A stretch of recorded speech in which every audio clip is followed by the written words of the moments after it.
Hello and welcome to Performance Management and Coaching Enablement, the keys to contact center success, an ICMI FastChat. I'm Nate Brown, the Chief Experience Officer at Officium Labs, and I'm joined by Shari Tishman, who's the Head of Marketing for VoiceOps. Shari, hello, you mind introducing yourself to us? Hi, Nate. Yeah, absolutely. It's wonderful to be here with you today. As you said, I'm the head of marketing at VoiceOps. We are a coaching enablement solution for contact centers that helps teams to unlock additional value from every customer conversation by making coaches more effective. Perfect. I love it. And I would love to chit chat, but as this is a fast chat, here we go with question one. What are the key performance challenges facing contact centers today? You're starting off with an easy one, I see. Ah, So, all right, the biggest one, and really this forms the foundation for all the rest, are around customer demands and expectations. What we're seeing is that customers are becoming increasingly demanding for more personalized and consultative experiences throughout their relationship with companies. So from first purchase through customer support and stewardship or repayment, and to that next purchase and loyalty. And actually, the majority of customers admit that their standards for a good experience are higher than ever before. And in particular, they want to be treated like a person, not just an account or transaction number. And as you can imagine, this makes the job of contact center agents that much more difficult. Whether that they receive high-level training or not, they need to be focused in on the personal and customized needs of every single caller. And that adds nuance and complexity to their jobs. I love it. As we automate more and more, that little bit of personalization goes so far. It really stands out. Well answered. Thank you, Shari. Yeah. Question two, with those challenges in mind, why is coaching a critical element for contact center success? Yeah, so with the customer demands that I mentioned, as well as additional challenges like the rising incidence of remote and hybrid workforce Hmm. structures, and the fact that the contact center industry is just pretty commoditized in general with large performance gaps across teams, there's a common element there, which is the team. The agents on the phone who are having conversations with customers, if they get better, the conversations get better and Hmm. conversion rates improve and everything gets better and then costs go down. And so to create better conversations and improve agent performance, it comes down to behavior change, the ability for leaders in and managers in the contact center to facilitate meaningful and consistent and sustained behavior change across agents. And this shifts that performance gap. And the only way to achieve this type of really deep behavior change is through coaching. And Hmm. so I'll get into the nuances of coaching and how to approach coaching strategically in a bit. Goodness, Shari, you make it sound so easy, but so much brilliance there. I've been reading a lot of Jeff Toyster and Denise Yohn, and that mentality followed by those behaviors reinforced through coaching. There is no way to shortcut that. It's so important. So question three, let's dig into some data. What are the issues with how data is currently leveraged to improve contact center performance, both individually and at the team level?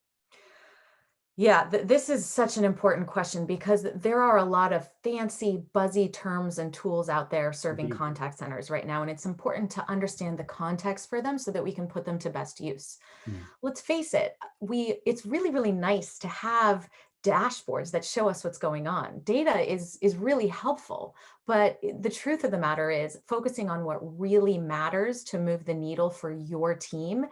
There are two critical elements to leveraging data to impact contact center performance that you really need to pay attention to.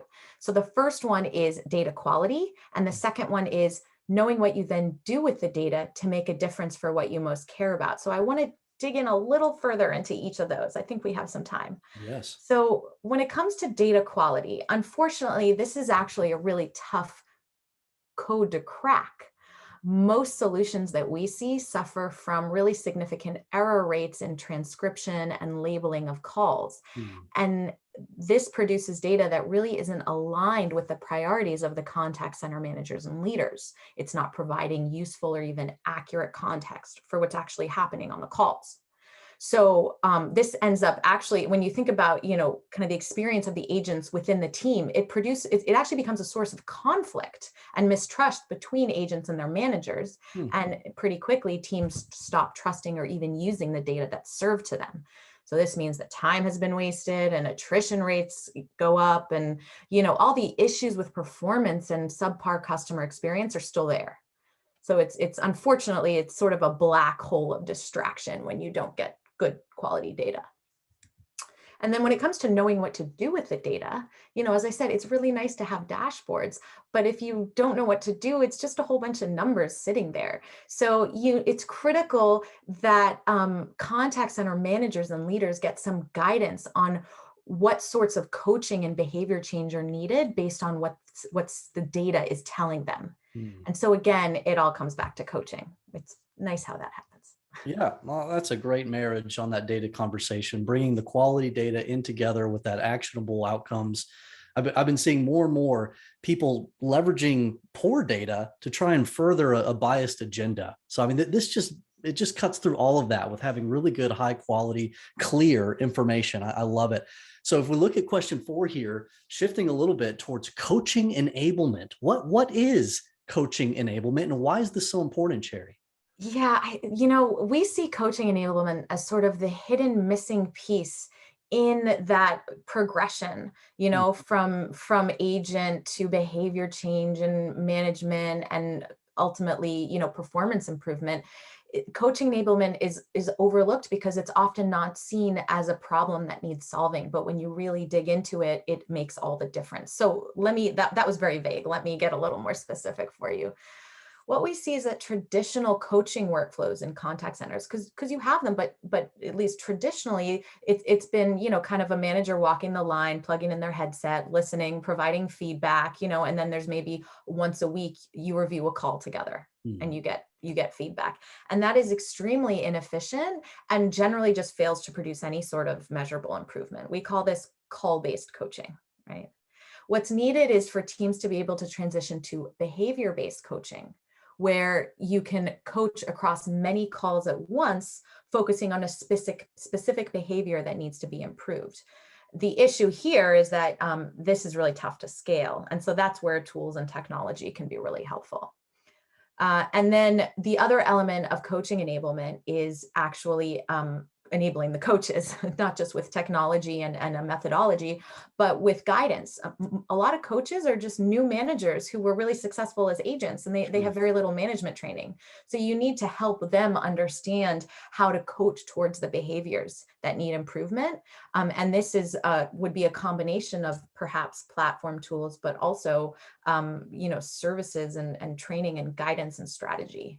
And it really needs to come, we've found, from the top down. Everyone from the C-suite down has to be invested in this process in order for it to be successful. Brilliant. What a breath of fresh air to any quality management program that I've seen. And that's such a great approach. So finally, we are at question 5. This is moving quickly. With the emergence of hybrid working environments, how do you see contact centers and their coaching and performance management changing in the next year or so?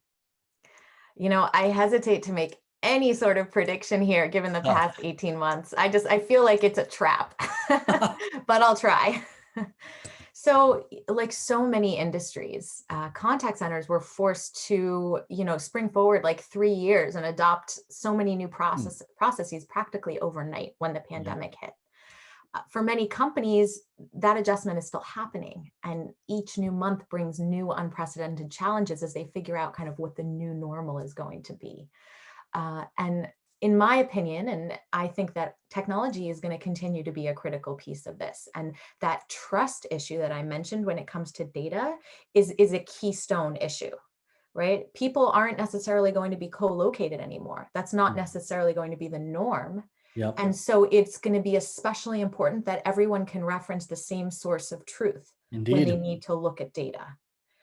Additionally, the ability to communicate and work together, not just via Zoom, but asynchronously, is going to be really important. Otherwise, things are just going to be way too inefficient and unproductive.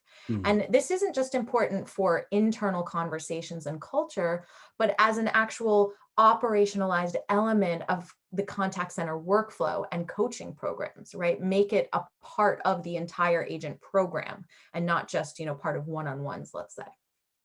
And finally, I think that measurement is another important piece to this. Oftentimes we find that measurement is ad hoc, shifts quickly based on the tools that various leaders are using. And as leadership cycles in and out of a contact center, this can also change drastically.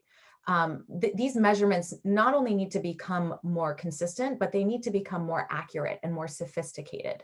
And so we can't just focus on what I like to call vanity metrics like talk time, because they don't necessarily causally influence success or good customer experience. And so, but when I say sophistication, I actually mean context, that contact center managers and leaders need and they deserve to see a really clear picture of what's happening and how performance is trending across calls, across agents, across teams.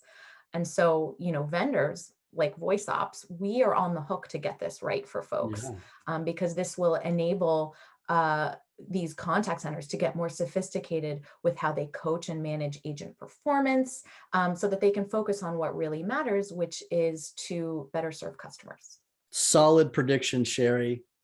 I don't think I could find fault with a single statement in there, taking some of the ambiguity out of some of these processes that have baffled us for years. I absolutely love it, and may it all come true. We hope you find this Fast Chat to give you fresh insights into performance management and ideas for improving your coaching practice. Thank you so much to Shari and to the VoiceOps teams for your time today, and thank you everybody for listening in. We'll see you next time.